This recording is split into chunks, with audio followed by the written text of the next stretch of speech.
పవన్ కళ్యాణ్ గారి పెళ్ళిళ్ళ గురించి జగన్మోహన్ రెడ్డి మాట్లాడటం అయిపోయింది. అదేవిధంగా మాజీ మంత్రులు మాట్లాడటం అయిపోయింది.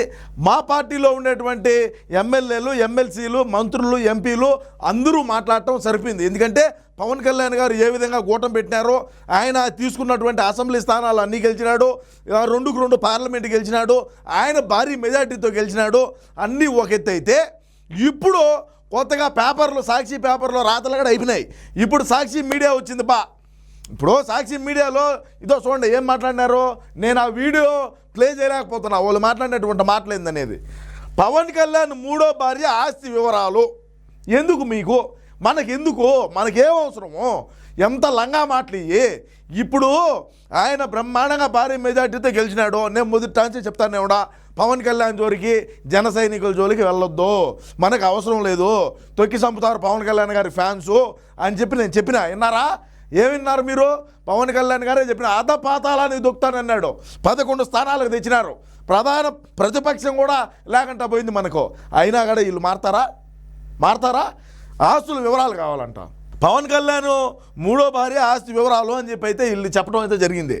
నేనేం చెప్తానంటే, అన్న ఆస్తులు ఎక్కడ ఉన్నాయి, అన్నకి ఎన్ని పవర్ ప్లాంట్లు ఉన్నాయి, అన్నకి ఎంత సిమెంట్ ఫ్యాక్టరీలు ఉన్నాయి, ఎన్ని ఉన్నాయి, అన్న ఏ విధంగా కంపెనీల్లో ఇన్వెస్ట్మెంట్ పెట్టున్నాడు, ఏ విధంగా తండ్రి పదవిని అడ్డం పెట్టుకొని లక్షల కోట్లు లూటీ చేశాడు, ఏ విధంగా ఈయనే అధికారంలోకి వచ్చిన తర్వాత ఇసుక మైనింగ్ ఎంత సంపాదించాడు, అదేవిధంగా మైనింగ్లో ఎంత సంపాదించాడు, ఎర్రచంద్రం అక్రమ రవాణాలో ఎంత సంపాదించాడు, డ్రగ్స్లో ఎంత, గంజాయిలో ఎంత, ఇదే విధంగా ప్రభుత్వ భవనాలు ఏ విధంగా తాకట్టు పెట్టాడు, రాష్ట్రాన్ని ఏ విధంగా దివాలా తీశాడు, నిరుద్యోగులు నాకించుకొని పోయేట్టుగా ఏం చేశాడు అనేది బయట పెట్టండి. మగవాళ్ళు అయితే చెప్పండి రా.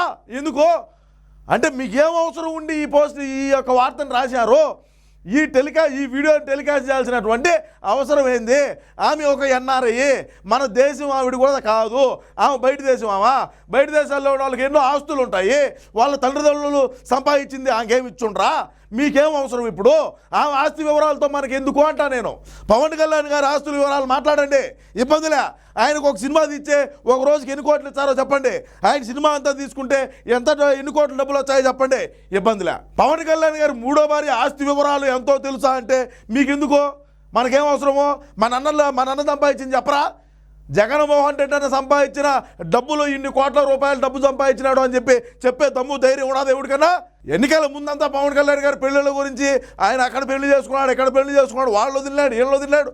పవన్ కళ్యాణ్ గెలిచమను, పిఠాపురంలో గెలిచమను, గెలిచి చూపిమ్మను, ఆయన అసెంబ్లీకి పంపని చెప్పు అని ఒక రోజా మాట్లాడుతుంది. నీకు బతికినంత కాలం టైం ఇస్తా, నీ బతుక్కి నువ్వు ఏండావో ఈ రోజు బయటకు రాకంటా, ఏ కొలువులో దాక్కున్నావో, ఏ ఆడ మునుకొని నిద్రపోతున్నావో కూడా ఎవరికి తెలియకుండా ఉండదు. అమ్మంటే రాంబాబు గారు మాట్లాడతాడు, పేరు నాని మాట్లాడుతుంది.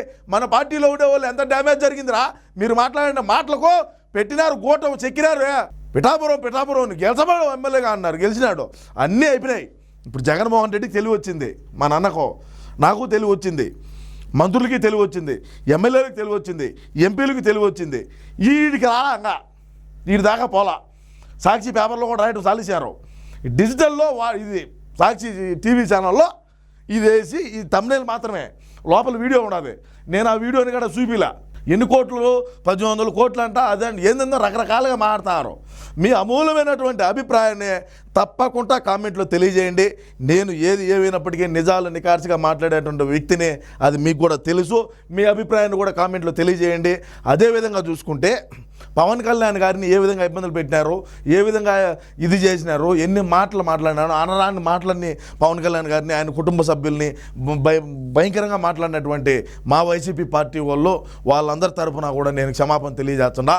అదేవిధంగా ఇంకొక మాట నేనేం చెప్తానంటే, ఇకనైనా సరే మనం బుద్ధి తెచ్చుకొని కడుపుకి అన్నమేగా తింటాంది, కడుపుకి అన్నం తిన్నప్పుడు ఇట్లా రాతలు వద్దని చెప్పి తెలియజేసుకుంటూ మీ అమూల్యమైనటువంటి అభిప్రాయాన్ని తప్పకుండా కామెంట్ రూపంలో తెలియజేయండి. నమస్కారం.